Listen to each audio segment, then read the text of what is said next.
Hello class, this is a video tutorial on methods for solving combinatorics problems.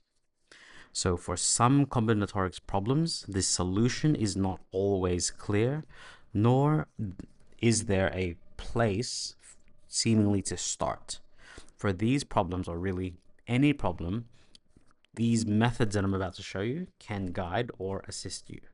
So method one, we decrease the size of the problem, which allows the problem to be more manageable and easily thought of what needs to be done.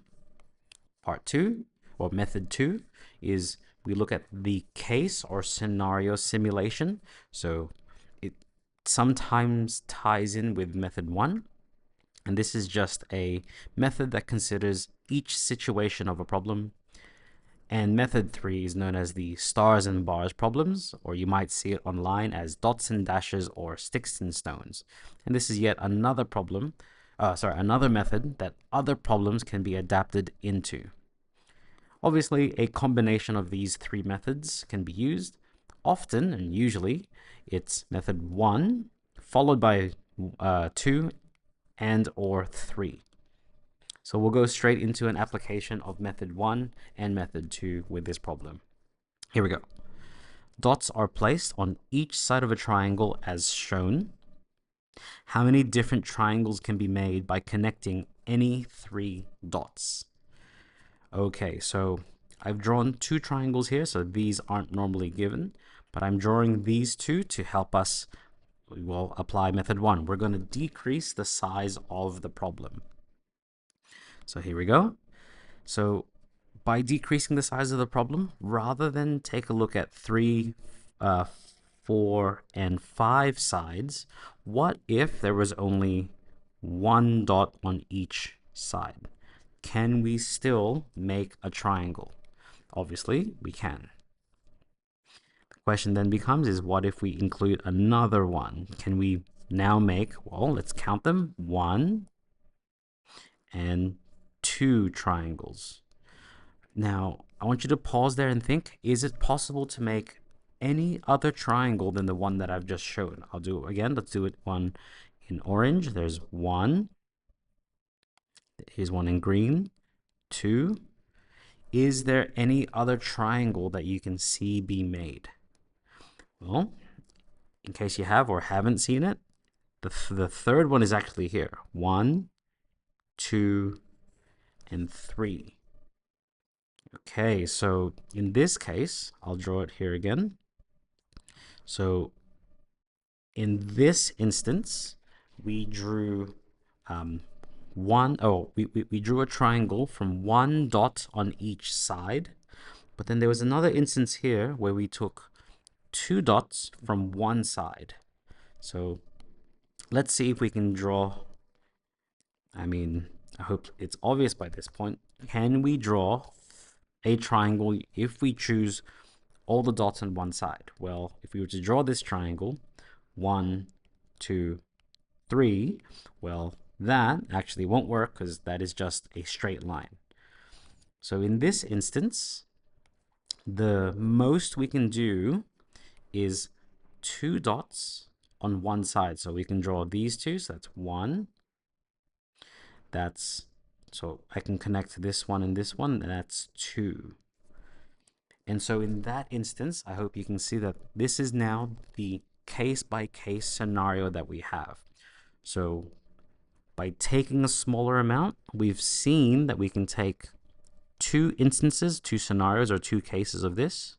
Case 1 would be 1 dot from each side. And case 2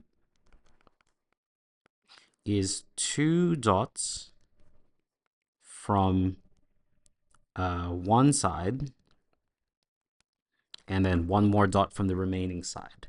So these are the 2 cases that we are now looking at. I hope that's a nice demonstration of how we first decrease the size of the problem, and then we've discovered that we can do this in a case-by-case basis. So looking back now to our first triangle, so these were just here to help us. one dot from each side. Well, that's a nice easy one. It'll be 3 possibilities from this side. So 3 times. From this side, there are 4 possibilities. 1, 2, 3, 4. So 4 times.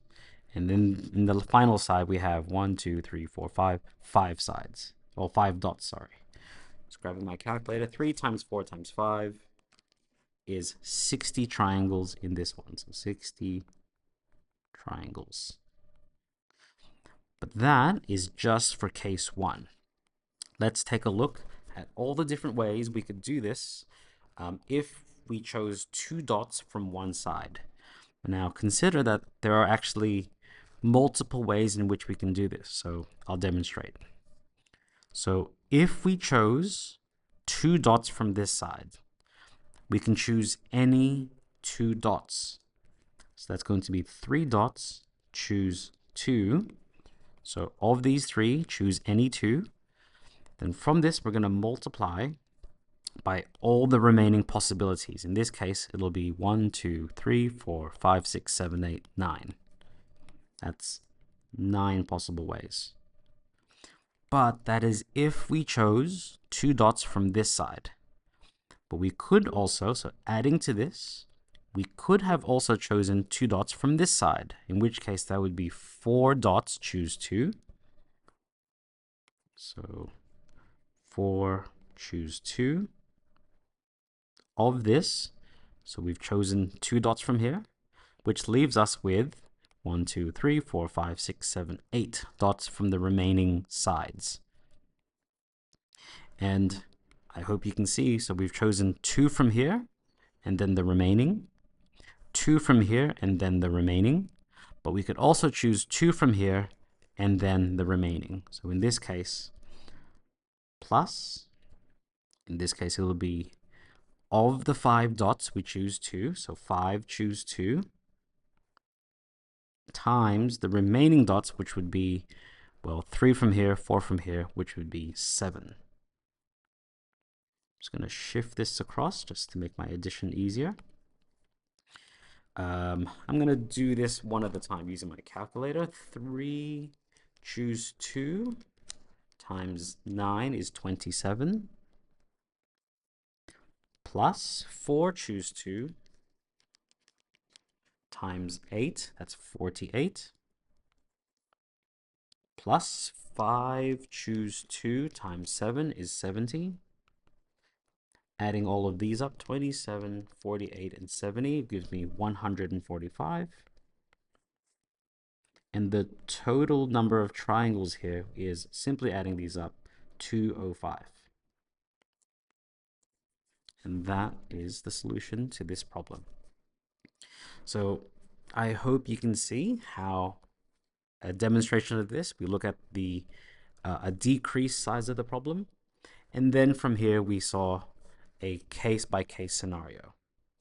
So I hope that's giving you an insight into this. I'll see you in the next video where we tackle first the stars and bars and a demonstration of this methods of solving problems. Hope to see you in the next video, and best of luck.